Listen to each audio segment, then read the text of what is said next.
Hey everyone, Omega Havoc here. The other day I woke up on a really crazy idea. Would I be able to beat Pokemon Red with only a single Porygon? Porygon is a really interesting Pokemon and personally one I think people forget about in Generation 1. Its stats are fairly good and well rounded but are severely damaged by a base 40 speed, but a really solid 75 base special helps out in the long run. Its level up moveset isn't too bad as it gets Psybeam at level 23 and Stab Move Tri Attack at level 42. Only problem is we only get 3 moves until level 23, being Conversion, Sharpen and Tackle. Brock is going to be brutal. Let's explain the rules. During battle I can only use Porygon. I will be able to use other Pokemon as HM users, but they will not be allowed in battle. No intentional glitches and exploits, no items are allowed in battle, only held items for Porygon, Pokeballs for catching HM users and healing items outside of battle. If you enjoyed the video, be sure to like and subscribe and comment and whether you think I'm going to win or not. I think this run shouldn't be too difficult, but I can see the trainers like Sabrina and Giovanni causing me trouble. Let's begin. So before I start the challenge, I use the Universal Pokemon Randomizer to replace Bulbasaur with Porygon so we can complete the whole run with it. If I didn't do this, I would have to wait till Celadon City, the 4th gym in the game, and get extremely lucky in the game corner to receive one, and I'm not lucky. I replaced Bulbasaur so that my rival ends up with Charizard, who I think will be the hardest, most difficult to face. I named my Porygon Digimon, because it's a digital monster and it's also hilarious. So first rival fight, and it starts off with an early exchange of attack buffs and debuffs between Digimon using Sharpen and Charmander using Growl. Eventually I just decide to use Tackle, with Charmander starts using Scratch. However, after one scratch, Charmander decides going for Growl for no apparent reason, allowing me to use 3 more tackles and ironically earn 69 XP. After this battle I decided to do some grinding and was somewhat confident enough to do the optional rival fight outside Victory Road. The rival sends out Pidgey, which is notorious for using Sand Attack to lower my accuracy, as I decide to set up with Sharpen for 2 turns as Pidgey uses Gust and starts getting some decent damage off due to me missing Tackle from the Pidgey using Sand Attack. However, I land a few tackles and take Pidgey out on 6 HP.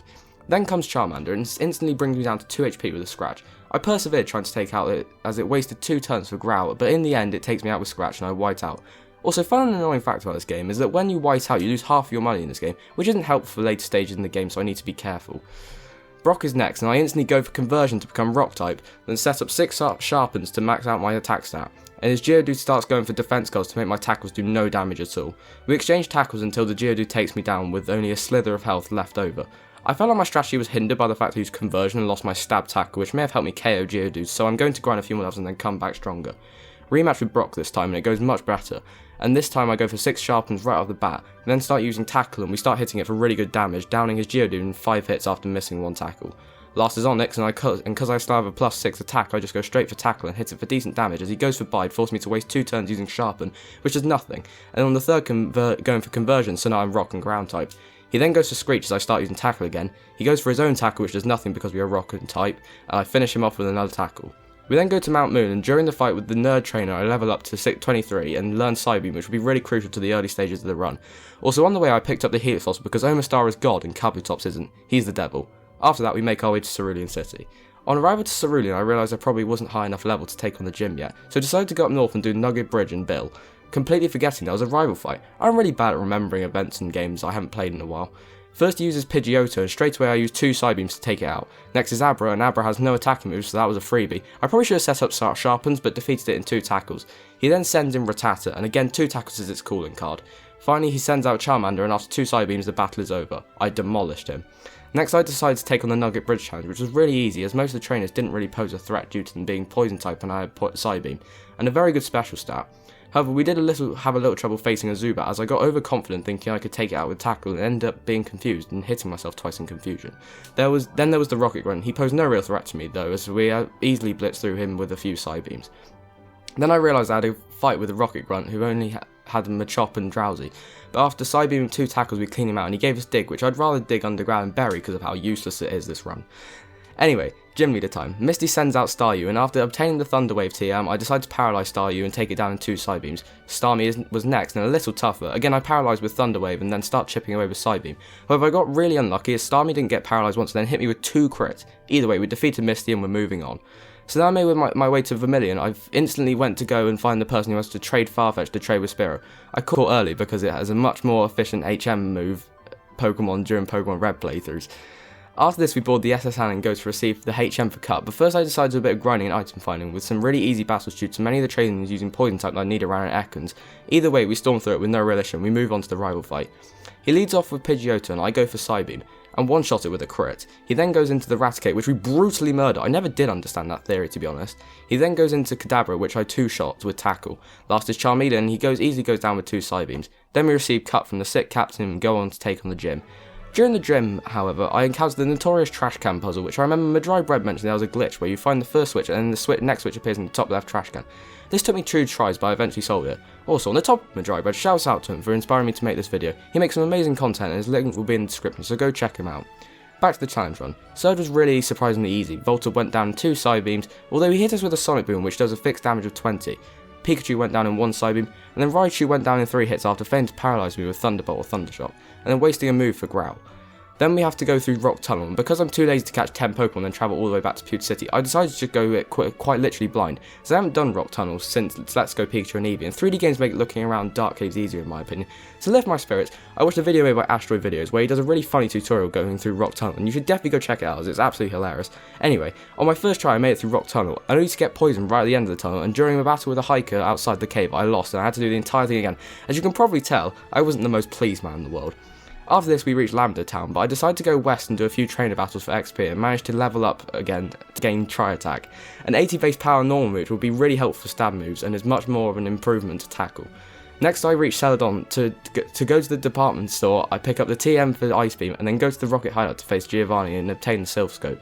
Giovanni was a pushover. First was Onyx, who I downed in 1 Psybeam, next was Rhyhorn, who I downed in 1 Psybeam as well, and last was Kangaskhan, who went down in 1 Psybeam and 1 Thunderbolt. We then obtained the Silph Scope. So since we're in Celadon though, I decided to give Erica a shot considering how high my level currently is. Victory Bell goes down 2 Psybeams after a short extended wrap, Tangler goes down in 1 crit Tri-Attack, and then last is Vileplume, who goes down 2 Psybeams after being confused and hitting itself. We make our way to Lavender Town and go to the Pokemon Tower, and now we have the Silph Scope. Also, fun fact in Gen 1, you can use a Pokeball to supply past the Marowak goes to the top of the tower. But we have a rival fight and he sends out Pidgeot, who goes down with 1 Psybeam. Execute is next and goes down in 1 Tri-Attack. Gyarados follows and goes down in 1 Thunderbolt. Kadabra is next and goes down in 1 Tri-Attack, and last is Charmeleon, who goes down in 1 Tri-Attack as well. So here's Digimon's stats at level 50. I know most of you probably aren't interested, but I thought I would show you anyway because he's halfway to level 100. Next we face Koga. He leads off with Coughing, but we one-shot it with Psybeam. Next is Mark, we use Psybeam. Koga wastes a turn using an X attack, and we finish it off with another Psybeam. Next is Coughing, we use Psybeam and we one-shot him as well. Last is Wheezing, he leads off with Toxic, which is really annoying, but after using Recover and using 2 Psybeams, we take him out, earning ourselves a Soul Badge. Next is Silph, but because it's really easy, we only document Rival and Giovanni. Rival fight next, he leads with Pidgeot and we take it out with 1 Thunderbolt. Execute is next, we use Tri-Attack, which is a 2-hit, but they hit me with Poison Pound before going down. Next, Gyarados, who we one-shot with Thunderbolt. Next is Alakazam, and I finish off with 1 Tri-Attack. Last is Charizard, and we one-shot it with Thunderbolt. Next is Giovanni, he leads with Nidorino, who is on an easy shot for Psybeam. Next, he goes into Kangaskhan, who takes 2 Psybeams to go down. Rhyhorn is up next, and 1 more Psybeam, and our Hurting Confusion takes him out. Last is Nidoqueen, and we finish it off with a Psybeam.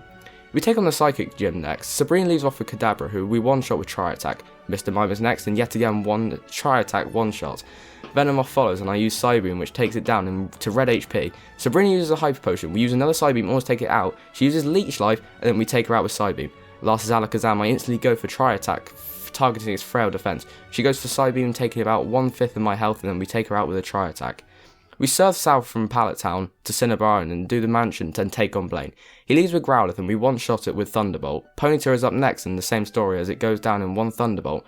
Rapidash is next and we take it out with a crit Psychic. Last is Arcanine and I use Psychic to take it down to about half health. Blaine uses a Super Potion. I go for another Psychic. Blaine goes for another Super Potion. Like, why hasn't he got Hyper Potions? I don't know why. I use another Psychic to take him down to red health and he uses Ember and then we wrap up the match with Thunderbolt. Gym battle with Giovanni now. He sends out Rhyhorn and I go for Psychic, forgetting about healing before the match and left with barely any PP left on any effective moves. Dodrio comes out next and we take it out in 1 Tri-Attack. Next is Nidoqueen, who goes down 2 Tri-Attacks. Next is Nidoking, who I hit with 1 Tri-Attack before not being able to hit him anymore. This is where the footage speeds up, otherwise I would have been here for an eternity. However, he uses Thrash and confuses himself and faints himself due to confusion damage. Last is Rhydon, and I'm sat in my chair thinking it's a lost cause, but I persevered using all my PP up, so I resort to using Struggle in a desperate attempt to fluke a victory. However, I've been priorly poisoned, so this was going to be tight. Rhydon goes for moves like Fissure and Horn Drill, which don't damage due to him being slower. I get a crit struggle, hit another struggle after he uses Tail Whip, use another struggle to bring him down to red, he Tail Whips, and we win one of the luckiest matches in my history playing Pokemon. Recover definitely came in clutch during that fight. Anyway, rival fight before Victory Road. He leads with Pidgeot, I use Thunderbolt. He then sends out Rhyhorn, who I one-shot with Psychic. Then he brings out Execute. I hit it with Tri-Attack and he Stun Spore, paralysing me. He then uses potions and sets up Leech Seed while I'm fully paralysed. However, we manage to pull through and land one more Tri-Attack to take it out. Next is Gyarados, he goes for Bite, I get fully paralysed. He then goes for Hydro Pump, which nails me for a solid damage due to a crit, and I take it out with Thunderbolt. Next is Alakazam, he uses Recover at full health, I use Recover for a necessary reason. He then hits me with Psychic, I get fully paralysed again, he uses Side Beam, taking me down to 60 health, and then we finish him off with a Tri-Attack. Last is Charizard, and I finish off with one Thunderbolt. So here are the stats before the Elite Four, ironically level 69. I'm feeling confident I can beat them first try of how easy I've blitzed through the game beforehand, but never judge a book by its cover. Let's see how I did. Lorelei is first, and I take her Dewgong down to red HP. Dewgong uses Grout, but we take it out afterwards with another Thunderbolt. Next is Cloyster, who is one-shot to Thunderbolt as is Slowbro, who follows after. Next is Jinx, and it goes down in 2 Thunderbolts. Last is Lapras, and I defeat it in 2 Thunderbolts as well. Next is Bruno, but he was such a pushover due to Porygon having Ice Beam and Psychic. Onix goes down in 1 Ice Beam, Hitmonchan goes down in 1 Psychic, Hitmonlee goes down in 1 Psychic, Onix goes down in 1 Ice Beam, and Machamp finally goes down in 1 Psychic as well. Next is Agatha, and she messed me up real bad with her Gengar, instantly putting me to sleep with Hypnosis, and on top of that confused me with Confuse Ray. He then starts to use Dream Eating for 3 turns while I asleep, and then I woke up, only to be put back asleep again by Hypnosis, and then defeated by Dream Eater later. I don't think I need to grind, I think I just need to get really lucky with Agatha's AI choices, I guess. The rematch goes a lot better. Gengar used Confuse Ray this time, but we break through first time to land a Psychic, bringing it down to red health. I then break out of Psychic as Agatha heals her Gengar, while I make the stupid mistake of using Thunderbolt instead of Psychic as Gengar again survives in the red. After Gengar hits with Nightshade, we finish it off. Next is Golbat, who I defeat in 1 Psychic. Next is Haunter, who I also go down in 1 Psychic. Next is Arbok, who again goes down in 1 Psychic. Finally, her last and stronger Gengar, it hits me with Nightshade, bringing me below half health. I use Psychic to bring it down low. Agatha uses a Super Potion, I use Recover to get back up to basically full, it uses Confuse Ray and we hit ourselves 3 times in a row, then we recover for good measure, while it wastes turn using Dream Eater, then we finish it off with 1 more Psychic. Next is Lance, and he was really easy as well. Gyarados goes down in 1 Thunderbolt, Dragonair goes down in 1 Ice Beam, his other Dragonair goes down in 1 Ice Beam, Aerodactyl is in next, goes for Hyper Beam and misses, we go for Thunderbolt and take it out. Finally he uses Dragonite, he's an easy one-shot with Ice Beam. Last battle is our rival as the champion. Pidgeot is first and we finish it off with 1 Thunderbolt. Also, if you haven't noticed, for some reason the last battle uses our battle animation, that's really weird, and I didn't turn them on, sorry if they hurt your eyes. Anyway, Alakazam is in next, and he uses Reflect as we use Thunderbolt. He wastes turns using Reflect, so we finish him off with 2 more Thunderbolts. Next is Rhydon, we finish him off in 1 Ice Beam. Next is Exeggutor, we use Ice Beam, which takes half his health, also freezes him in the process, I've never seen that before in Gen 1. We finish him off with another Ice Beam. Next is Gyarados, and we finish it off with 1 Thunderbolt. Last is Charizard, and he uses Rage, which is useless in Gen 1, locking you into only using Rage. And we use Thunderbolt to bring him down to red health, he uses Rage again, and we finish him off with Thunderbolt, winning the battle and successfully completing the challenge. Wow, that was a crazy run. I expected it to be much harder, but so I'm glad it wasn't too difficult for my first run. I'm not sure when I'll do another one of these, I've got quite a busy schedule at the moment, so it could be a while. However, if you enjoyed the challenge, hit the like button and also comment a request for challenge you would like to see me do in the future. And if you like the content I'm making as well, be sure to consider subscribing as it means the world to me. Once again, thank you all for watching and I'll see you all next time.